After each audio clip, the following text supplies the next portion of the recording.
Arkadaşlar bugün böyle bir olimpiyada tipli terliğin haline bakacağız. Yani hal qaydası. Deməli burada necə eləyirik? Burada məxrəcdə deməli eyni ifadələrin cəmini verib, sürətdə eyni ifadələrin cəmini verib, məxrəcdə isə eyni ifadələrin fərqini verib. Və bu da bərabərdir 1-ə. Yəni buna x-in yerinə müəyyən qiymətlər qoyub da, yəni məsəl üçün vermək olar. Eğer ümumi həll qaydasını məsələn soruşsa bizdən, yəni ümumi həll qaydasına baxar. Deməli burada biz x üstə gəl 2 ilə x üstə gəl 5-i qruplaşdıracağıq. X üstə gəl 3 ilə x üstə gəl 4-ü məxrəcdə də x çıxılsın 2 ilə x çıxılsın 5-i.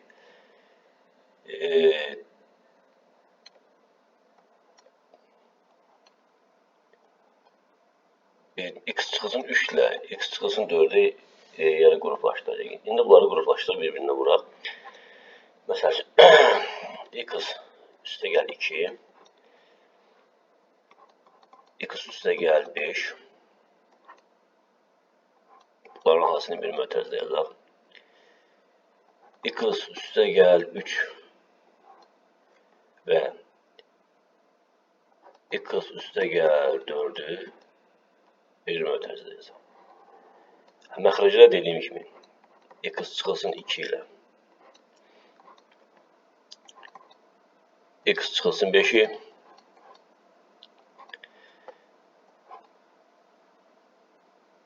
deməli x çıxılsın 3 ilə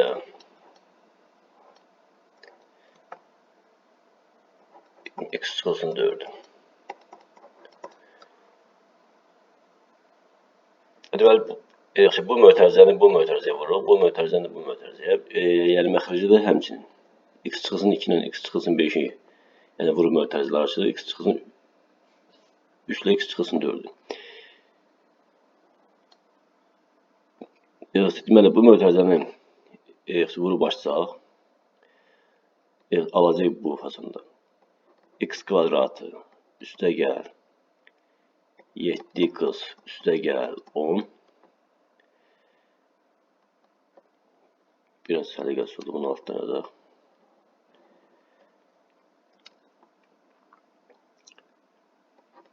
X kvadratı üstə gəl 7x üstə gəl 10. Bu da x kvadratı üstə gəl 7x üstə gəl neçə olacaq 12. Məxrəcdə də eyni ifadələr olacaq, sadəcə orada toplamadır, amma burada olacaq çıxma. X kvadrat çıxılsın 7x üstə gəl 10. X kvadratı çıxılsın 7x üstə gəl neçə 12. İndi biz burada x kvadratı üstə gəl 7x üstə gəl ona bir a deyək. X kvadratı çıxılsın 7x üstə gəl 7x çıxılsın 10 ifadəsini bir b deyək. Burada bir x kvadratı üstə gəl 7x üstə gəl 12-ni belə yazaq. X kvadratı üstə gəl 7x üstə gəl 12-ni biz belə yaza bilərik. X kvadratı üstə gəl 7x üstə gəl 10 üstə gəl 2 yaza bilərik. Buna da biz a dediyimiz üçün bu ümumi ifadə olacaq neçə? A üstə gəl 2. Məxrəcdəki x kvadratı çıxılsın 7x üstə gəl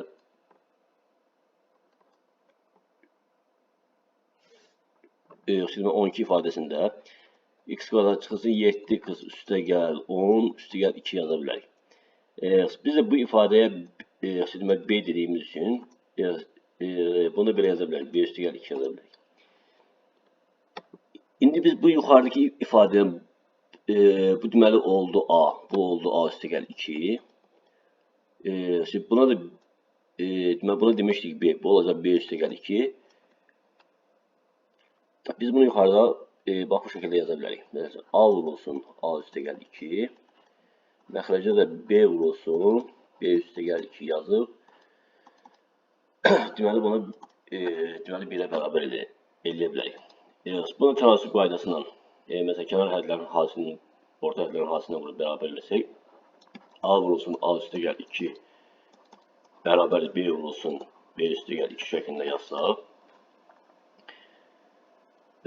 sonra bunları vurub açsaq, A kvadratı üstə gəl 2A, bu da bərabərdir B kvadratı üstə gəl 2B şəklində yazsaq, biz burada bütün dəyişənləri bərabərliyin bir tərəfinə keçsək, məsələn, A kvadratı üstə gəl 2A çıxılsın B kvadratı çıxılsın 2B şəklində yazsaq, biz bunları bərabərliyin bir tərəfinə keçirdiyimiz üçün sol tərəfə sağda qalır nə 0. İndi burada A kvadratını B kvadratını qruplaşdıraq. A kvadratı çıxılsın B kvadratı üstə gəl 2A çıxılsın 2B şəklində yazsaq, o da bərabərli 0 yazsaq. Deməli burada nə olacaq? Müxtəsər vurulma üsullarına A kvadrat çıxsın B kvadratını bu şəkildə yazırlar. A çıxılsın B, A üstə gəl B yazsaq və buradan 2-ni mötərizə xaricinə çıxarsaq A çıxılsın B şəklində yazsaq bərabər 0. Buradan A çıxılsın B, həm burada olduğu üçün bunu ortaq vuruq kimi çıxarmaq olar. A çıxılsın B, deməli bərabərdir A üstə gəl B üstə gəl 2-yə bərabər olacaq. O da bərabərdir 0. Burada biz bir dəfə A deməli burada nə edirik? Burada hasil nə zaman 0'a bərabər olar? Vuruqlardan heç olmasa biri 0'a bərabər olarsa. Burada A çıxılsın B-ni də bərabər eləyirik 0'a. A üstə gəl B üstə gəl 2-ni də bərabər eləyirik 0'a. Burada B-ni bərabərliyin sağ tərəfinə keçsə A bərabər olur B-yə. Burada deməli A bərabər olur B-yə. Burada yerimiz qalmadı. İndi növbəti səhifəyə keçək.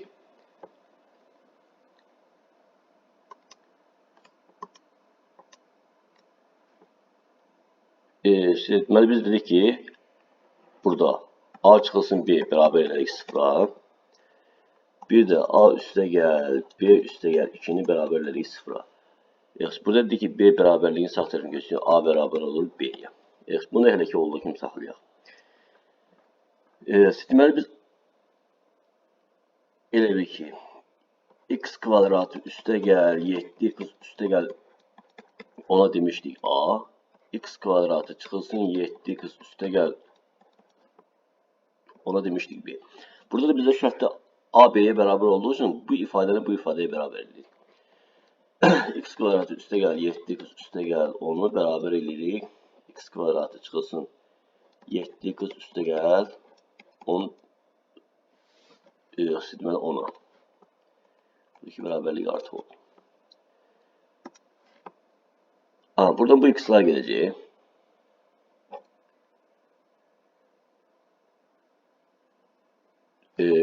Bu x'lar gələcək. Bu 10'lar gələcək. 7x keçəcək bir tərəf olaraq 7x üzrə 7x 14x bərabərdir 0'a. X bərabər olur 0'a.